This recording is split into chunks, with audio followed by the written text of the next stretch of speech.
X-planes were all strange or peculiar in some way. Built as purely experimental aircraft, they dealt with phenomena never previously explored. Concepts involving aerodynamics, new materials, and human physiological effects were explored. There were other more eccentric X-planes that in some ways went beyond these extremes to explore even stranger avenues of flight. The X-6 project explored the possibilities of unlimited range by using a nuclear power plant. The X-31A, with its special wing design, attempted to make transonic airflow play by its rules. The X missiles laid much of the groundwork for modern missile technology and space systems. Such diverse projects were considered unusual, even for the X-plane program.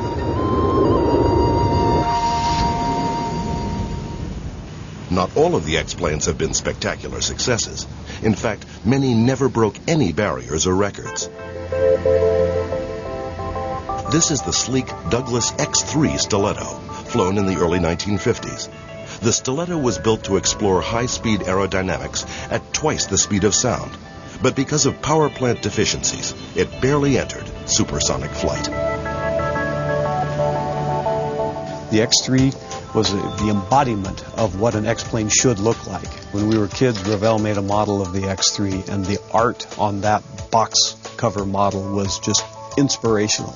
That we all knew that was what an X-plane should look like. It was a jet aircraft intended to be supersonic and intended to sustain supersonic flight in order to learn about aerodynamic heating from friction. Unfortunately, the engines that were finally installed in the X-3 only enabled supersonic flight in a dive. The X-3 flew only 50 times. Its most important flight took place on October 27, 1954. Test pilot Joe Walker experienced an abrupt loss of control, and his attempt to correct it had the reverse effect. However, he finally did regain control. Bravely, he tried inducing the problem, and again found the same loss of control. Walker had, by accident, stumbled across the phenomenon called inertia coupling. This was a tumbling phenomenon that had to do with airplanes that had their mass centered around a long fuselage with short stubby wings. What was learned with the X-3 was later applied to other aircraft to avoid the problem of inertial coupling and the tumble. The flight had inadvertently unlocked the door to the mystery that had claimed several new F-100 Super Sabres. The occurrence of this on a test plane, packed full of precision recording instruments, was a godsend. Failure often is the best teacher, and often a mishap is the way that things are learned. If everything succeeded all the time, we would not be reaching far enough. Of course, every effort is put on safety, but if a mishap occurs, then there is something to be learned from that. Only one X-3 was built. It survived its flight test program and was retired after its final flight on May 23, 1956. For high-speed research, it was arguably a failure, but the X-3 did contribute to our overall understanding of aerodynamics.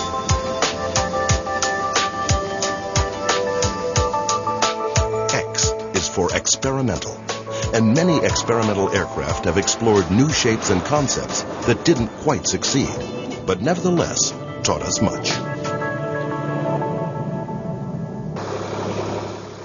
During World War II, German designers developed the rocket-powered Me-163 Comet. It had swept-back wings and no horizontal tail. This tailless configuration had advantages at very high speeds. The Comet was the fastest aircraft of World War II. Every generation of aerodynamicists since the Wright brothers has tried to make a tailless airplane. The drive is that they could be very efficient if you could get the stability and handling qualities. The DH-108 Swallow was built by the British de Havilland Company after the war. Designed to explore the tailless configuration, the Swallow project suffered tragic losses, traced back to control and stability problems at high speeds. In fact, 3 Swallows were lost, putting a black mark against the tailless design.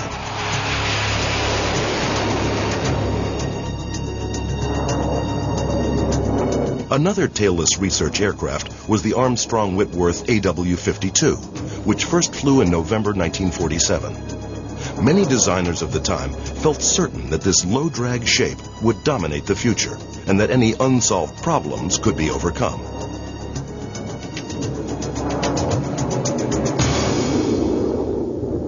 An even purer form of tailless aircraft was the Northrop YB-49 flying wing.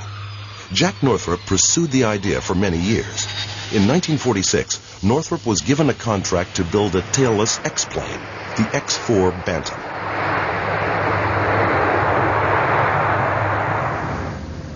The tiny X-4 was one of the Air Force's smallest aircraft.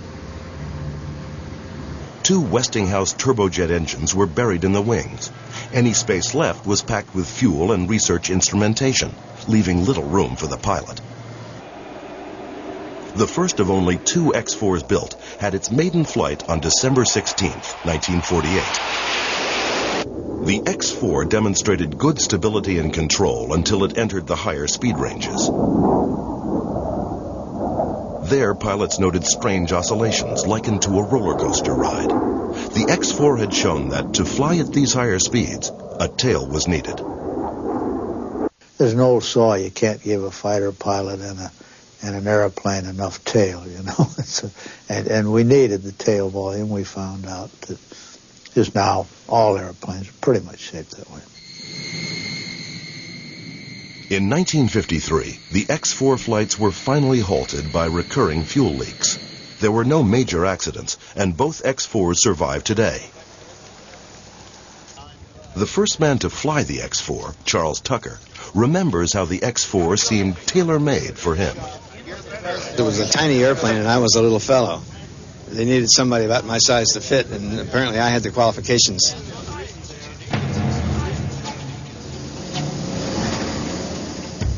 The X-4 taught us that we'd have to find other ways to gain the benefits of the tailless configuration, and we have.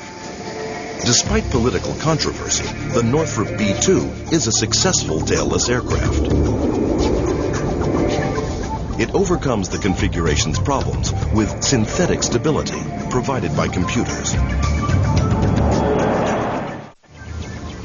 At the closing stages of World War II, the designer of the Me-163 Comet, Alexander Lippisch, explored other designs, testing a series of triangular wing shapes.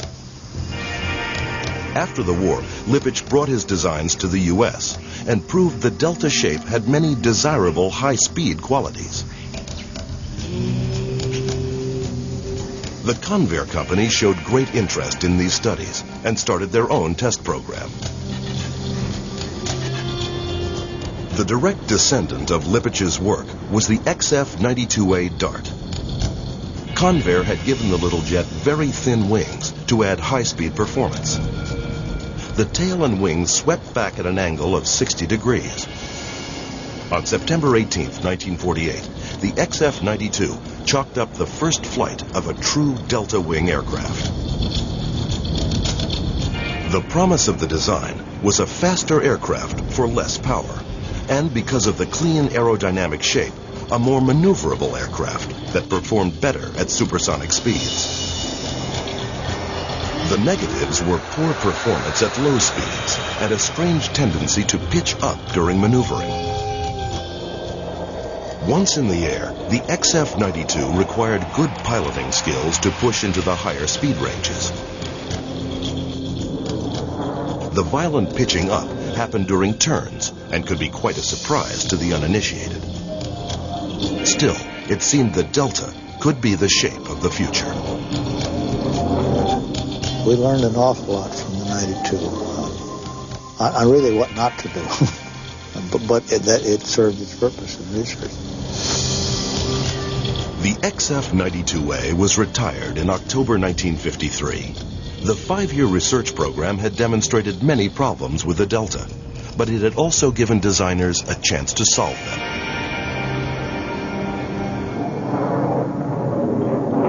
The Bell X-5 flew during the early 50s, doing at the time what no other aircraft could. The X-5 could transform its shape from a straight wing to a sleek swept-wing aircraft in mid-flight. But why would an aircraft need to perform such a metamorphosis? A swept-wing design, like this XF-92 experimental aircraft, performs well at high transonic and supersonic speeds. But at lower speeds, it suffers reduced lift. So takeoff and landing speeds must be very high, making them difficult and dangerous.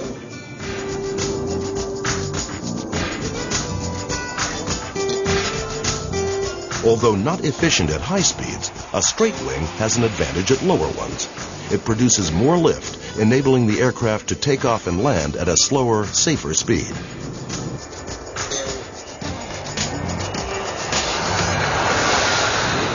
It's very fundamental that you want a straight high aspect ratio wing for the low speed end of the scale, and you want a highly swept wing for the high speed end of the scale, and so you swing the wings.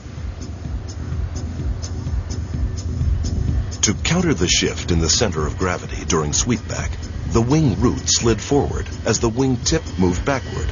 It could sweep from 20 to 60 degrees in about 20 seconds. Disc brakes then locked the wings at the desired angle. The whole system was driven by electric motors, and although very complex, never really proved troublesome. The wings were amazing pieces of engineering, giving the X-5 many advantages, but at a cost.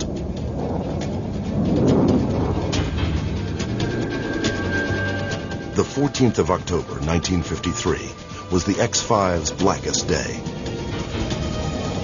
Air Force Major Ray Popson was performing stall tests when the vicious design flaw reared its ugly head.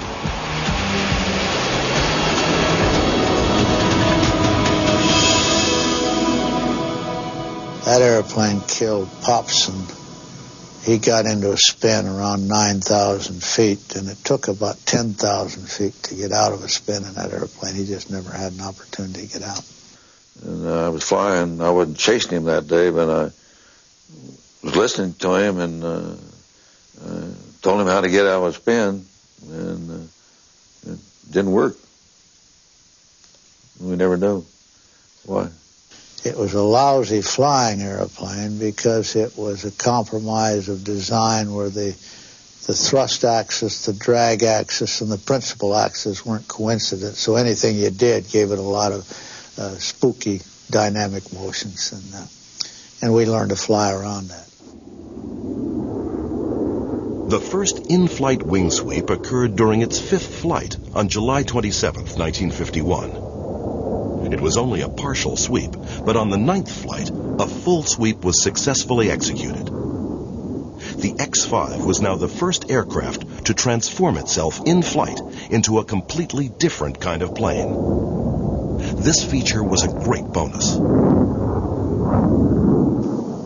We couldn't afford to build an airplane with 10, 15, 20, 30 degrees of sweep, so we had a little cruder way of doing that by sweeping it in flight and getting comparative data over the entire sweep range up to 60 degrees. During the X-5's pre-production, many doubted the worth of its unique abilities. There were many aircraft that had 20, 40, and 60-degree wing sweeps, and they had already furnished mountains of data. So what could the X-5 provide that was new? Unlike conventional aircraft, the X-5 could be redesigned in midair. With subtle changes, aeronautical engineers could explore the optimum wing sweep angles for many different kinds of aircraft of the future.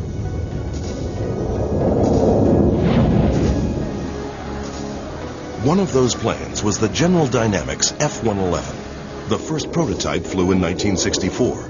It was the first operational variable geometry aircraft to fly. Although it experienced early problems, it went on to operate around the world, and distinguish itself as a truly great combat aircraft. The swing wing's advantages have proved invaluable to the Navy. The F-14 Tomcat is a premier ship-based fighter. Its ability to fly such a broad flight profile is dependent on variable swept wings. The Bell X-5 flew for only 5 years, the program ending on October 25, 1955. Although a flawed design, the little swing wing paved the way for others to follow.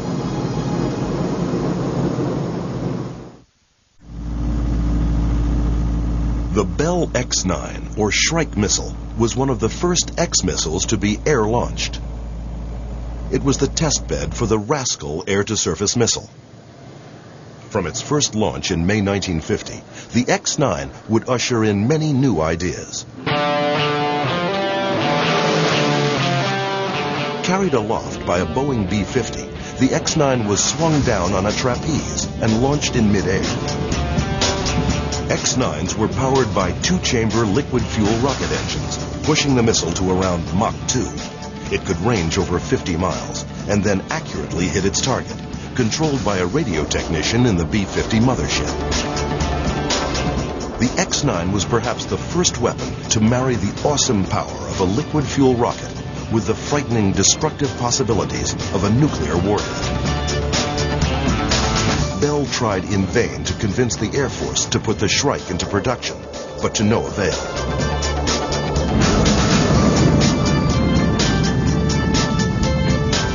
Data provided by the X-9 program had proven the basic aerodynamic configuration and the accuracy of the guidance system. The Rascal, although an early air-to-air missile of note, was only a stepping stone for later technology.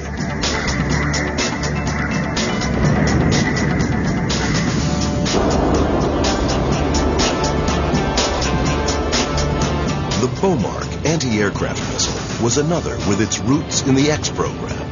The Lockheed X-7 was used to test the Bomark's ramjet propulsion system. The large database generated by the X-7 project is used in ramjet research today.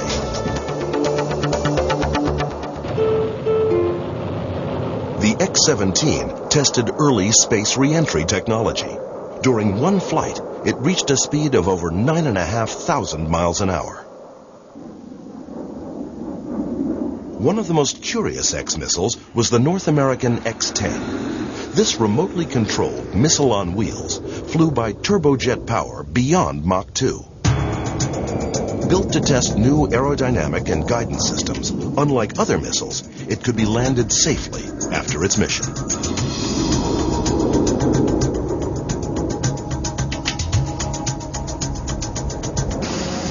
The X-10 was the test bed for one of the milestones of space technology, the Navajo cruise missile.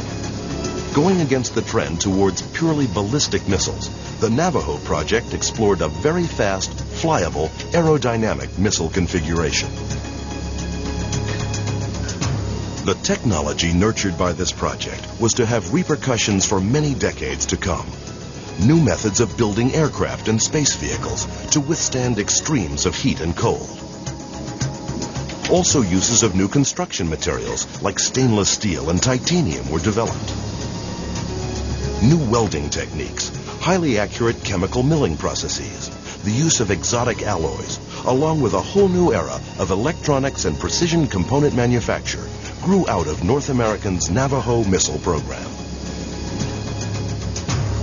The Navajo would ride piggyback on a huge 90-foot-long rocket-powered booster that would be jettisoned after liftoff. For a ramjet to start operating, the oncoming air has to be traveling at high speeds as it enters the intakes. These engines would push the Navajo to Mach 3.25. Dealing with such extremes, the Navajo project was plagued by failures and was canceled in 1957. But the legacy of technology that sprung from the X-10 and Navajo was invaluable. Its rocket design philosophy would thrust the first U.S. astronauts into space.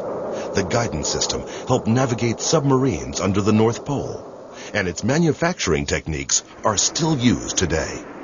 the Navajo truly deserved its pet name, the know-how missile.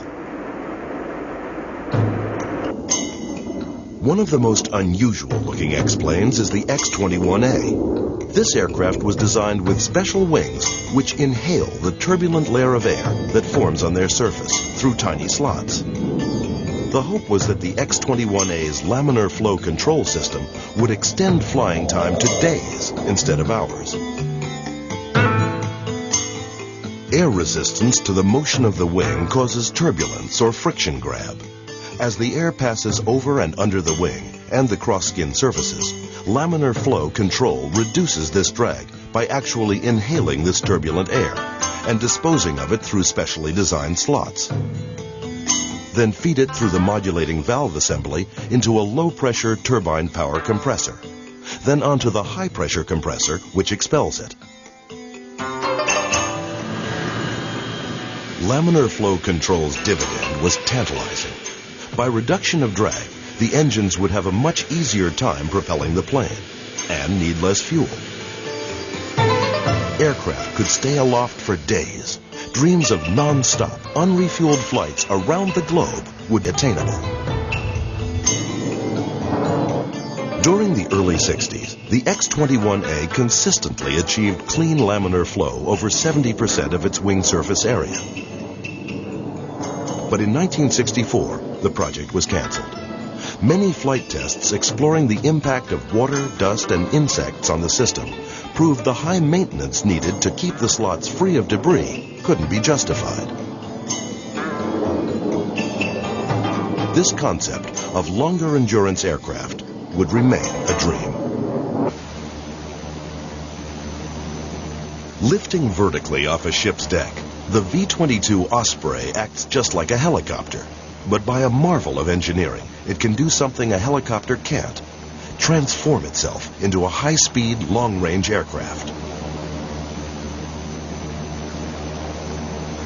The Osprey tilt-rotor system is an answer to a problem that was a challenge to a whole family of X-planes. Not built for speed and altitude, but vertical flight.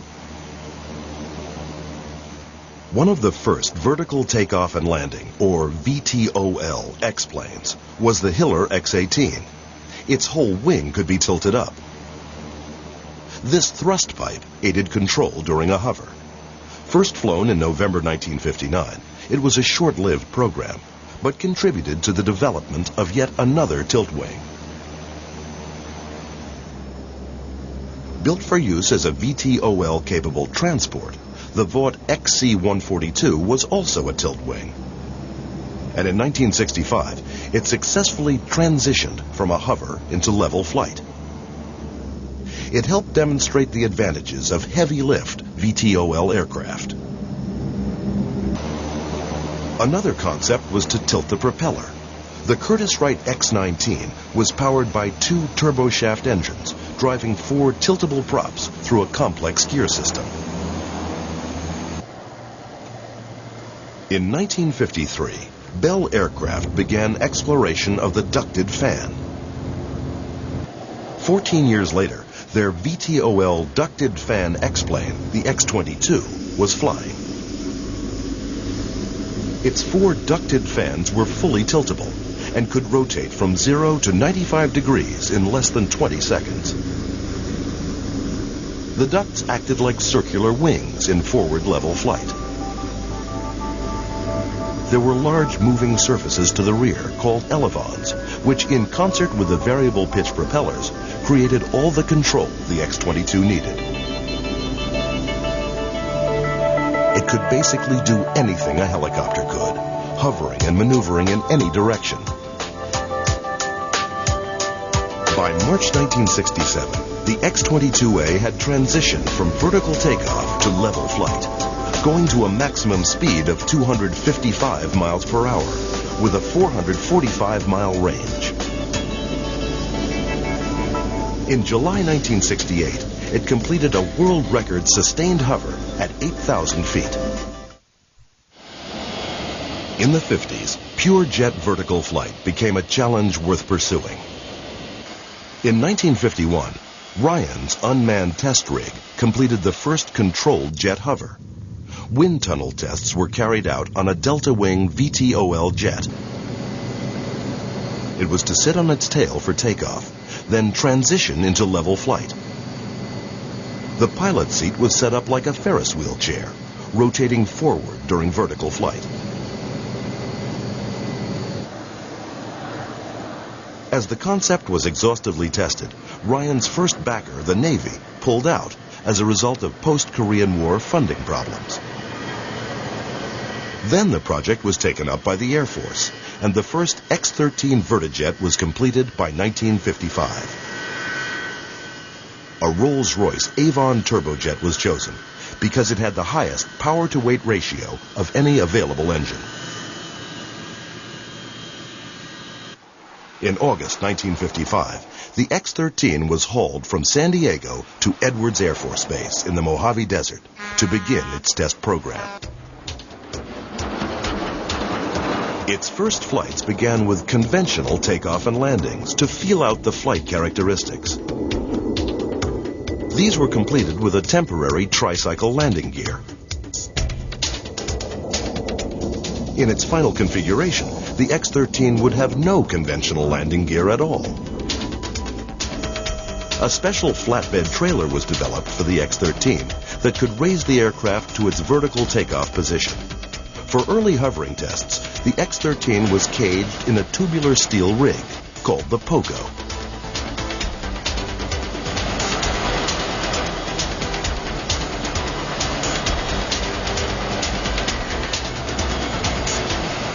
Control during vertical flight was provided by wingtip thrust nozzles driven by the engine compressors.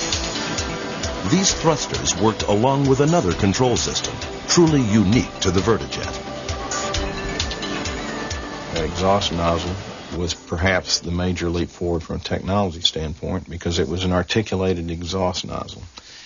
And with the pilot moving controls inside the cockpit, that exhaust nozzle moved in concert with that control movement, which also moved in concert with the control surfaces on these delta wings. For its first transition flights, the X-13 was taken up to 6,000 feet. Here the pilot was at a safe altitude if anything went wrong. As it hung in the air, the X-13 had become the first jet aircraft to transition to a hover from level flight.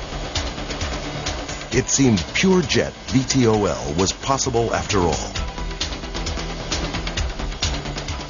On April 11, 1957, after many months of careful preparation and practice, Pete Girard and the X-13 were ready.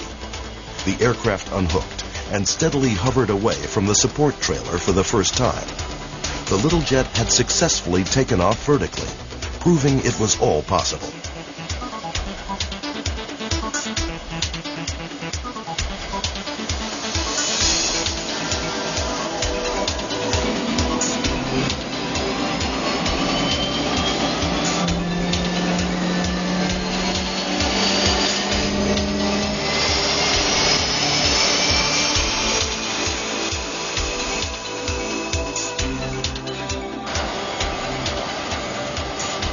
After transition to level flight and running through several conventional flight maneuvers above the base, Girard descended back to Edwards. This was the hard part, to carefully position all 3.5 tons of X-13, supported only by a shaft of hot gas, over a cable suspended in midair. A retractable hook situated in the nose would make contact with a cable stretched between two articulated arms on the trailer. The X-13 was truly a bird on the wire.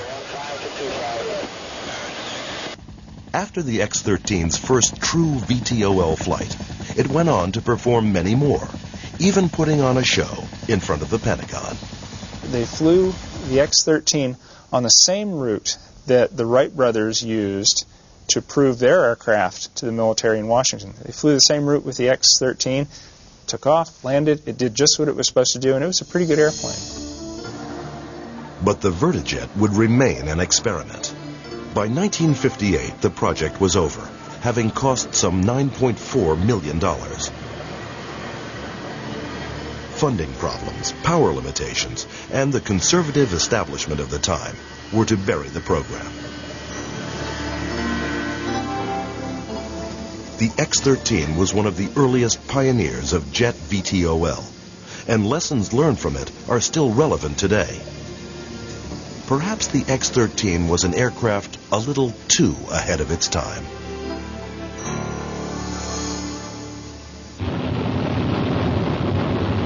The 1950s saw other jet VTOL concepts. Instead of turning the entire aircraft, why not just tilt the engine? This test model, built by Bell, was to be a tilt-jet VTOL fighter. The wingtip-mounted engine was able to thrust the aircraft up vertically and then tilt back for fast level flight. The Bell Air Test Vehicle, or ATV, was built to test the theory of tiltable jet engines. In early trials, it was attached to a moving disc on the tarmac. The vast amount of data drawn from the ATV led Bell to take the idea a step further. Instead of tilting the whole engine, they would attempt to bend the jet thrust itself. The flight simulator for the Bell X-14 was very basic, but nevertheless essential in preparing pilots for a completely different way of flying. From these simple beginnings was born an aircraft that was to fly for over 24 years. Tethered tests began in 1956, and like the ATV, the X-14 was a hodgepodge of other aircraft. Controlling a hovering aircraft is complex. The X-14 used the same system of wingtip and tail-mounted thrust nozzles, initially proven on the ATV. But instead of using a separate air compressor, the X-14 diverted exhaust gases from its jet engines. The wingtip nozzles controlling the roll motion of the X-14 were directed by the pilot. However, it was tested with an early computer system to help maintain stability. The tail-mounted nozzles worked in phase with the tail surfaces to control yaw and pitch motions. But the major leap forward was the X-14's ability to redirect or vector its jet thrust downwards. Rotating slotted vents, or cascades, diverted the thrust down for vertical flight. With a flick of a switch, the cascades could be returned to level flight position. This complex bit of engineering had never before been put to the test on any VTOL aircraft. However, a major problem arose. All systems were working fine, but the X-15 wouldn't or couldn't lift off. It took them a little while to understand, but very basically, when the exhaust came out of the exhaust nozzles, these cascade nozzles, two things happened. Number one, a low pressure area was created underneath the wing of the airplane.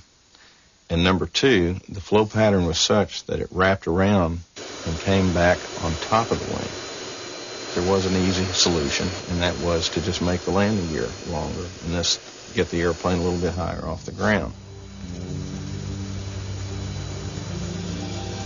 On May 24, 1958, the X-14 completed its first full transition circuit, taking off vertically, entering level flight, and then transitioning back for hovering and landing.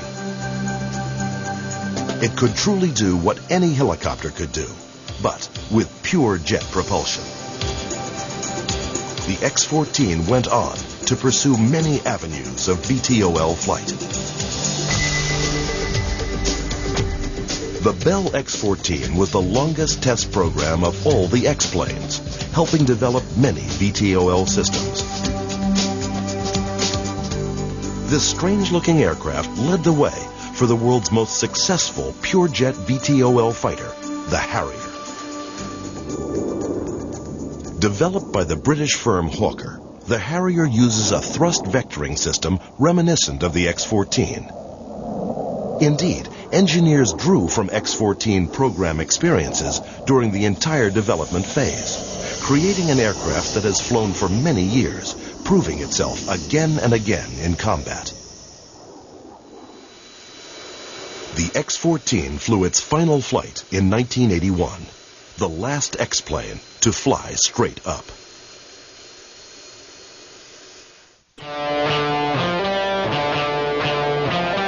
The Grumman X-29. This strangely shaped aircraft, with its unorthodox forward-swept wing configuration, would push beyond the limits of known aircraft maneuverability, leading the way towards the next generation of fighter technology. Conventional rules of stability and control would be left behind in the quest for never-before-seen agility.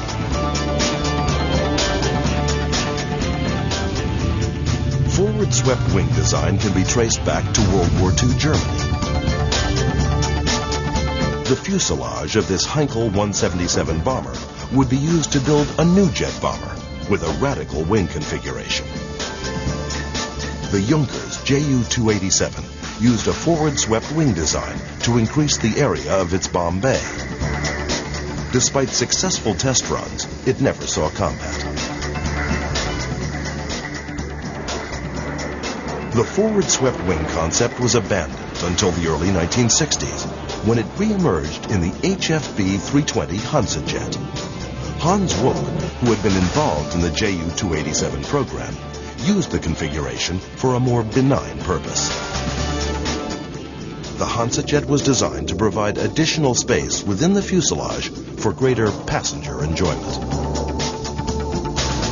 However, engineers of early forward-swept wing aircraft encountered an aerodynamic problem which kept these aircraft from attaining high speeds. They discovered that the wings could be easily overstressed and may be ripped from the plane during high-speed flight.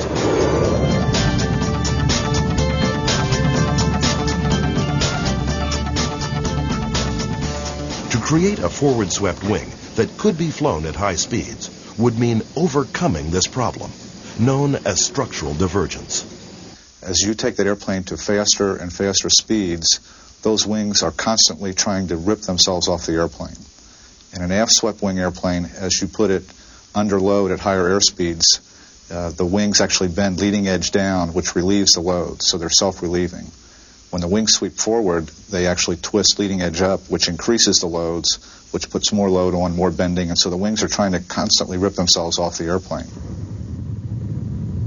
This problem was inherited by retired Air Force Colonel Norris J. Crone. In 1976, Crone took control of a Department of Defense design project that would include the creation of a high-speed, forward-swept wing aircraft. The following year, Grumman began testing a radio-controlled model made of balsa wood. With this small prototype, Grumman would have a head start for the design that was to become the X-29. The prospect of a new generation aircraft, stunningly agile, fuel efficient, with low maintenance, created an air of excitement, even humor, at the 1984 unveiling. That's a beautiful model, but they got the wing on backwards. Grumman's chief test pilot, Charles Chuck Sewell, was chosen to fly the first mission that would take the aircraft to 0.4 Mach and a maximum altitude of 15,000 feet.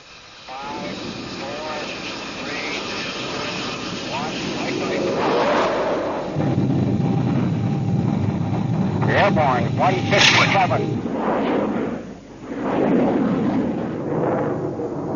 The X-29 performed flawlessly. In fact, during the flight, Sewell noticed something strange. The two chase planes were gyrating helplessly in the turbulence, while his flight remained relatively smooth. The elaborate flight control system, designed to compensate for the aircraft's inherent lack of structural stability, had actually dampened the turbulence. Computers provided the stability. Basically, the pilot doesn't have to do it, so he has the best of both worlds. He has what appears to him to be a stable airplane. In reality, the control surfaces are moving constantly and rapidly to control and provide that stability that is not there from an aerodynamic standpoint. The long X-29 program has proven safe and productive. The forward swept wing configuration is certainly a shape for the future.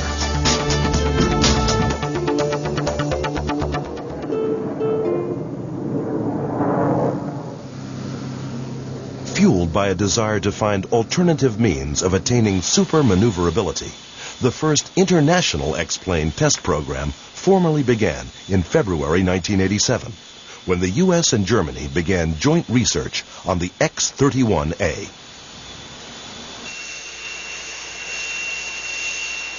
One key to allowing this aircraft to achieve the goals set by the two nations would be these thrust vectoring paddles around the jet exhaust nozzle. These paddles are moved into the exhaust stream, deflecting the exhaust in one direction or the other. In doing this, energy provided by the engine thrust can be utilized in steering the aircraft, thereby increasing maneuverability. However, using paddles like these is not a new idea. In the 1930s, Robert Goddard had used a system of paddle-like vanes on his liquid fuel rockets. Controlled by gyroscopes, the vanes would move into the thrust stream and correct the rocket from veering off course. Benefiting from Goddard's pioneering rocket work, the German wartime V-2 missile used a similar system of vanes set in the thrust path.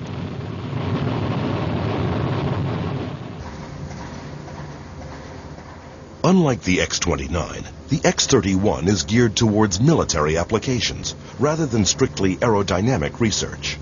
Drawing its engine and instrument panel from the F-18 and its landing gear from the F-16, this hybrid aircraft was created under pressure to keep pace with Soviet developments.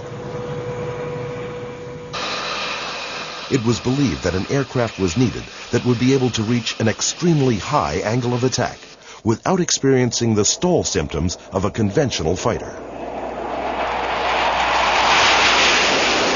If a pilot could point the nose of the fighter up at an excess of 50 degrees and still be able to control the aircraft, he would have a remarkable advantage in the close combat dogfighting of the future. Another goal was to reduce turning radius. The maneuverable F-18 uses 3 miles of sky during a supersonic turn. All aircraft have a maximum speed at which they can turn, so a new approach was needed. The X-31 would accomplish this goal of maintaining control at a high angle of attack. At this angle, conventional aircraft would stall and go out of control because the lift-producing airflow is significantly reduced. With the X-31, the computer-controlled thrust vectoring system takes over, counteracting the effects of the stall with sheer force. The delta wing and canards help give the plane agility in this mode. Now the pilot is able to point the nose in either direction while his aircraft defies gravity. The pilot can completely reverse direction in record time with a series of maneuvers never before possible. With these flights, the X-31 had clearly broken the stall barrier. Created using new aerodynamic insights, the X-31 is a flying laboratory that has generated valuable new information.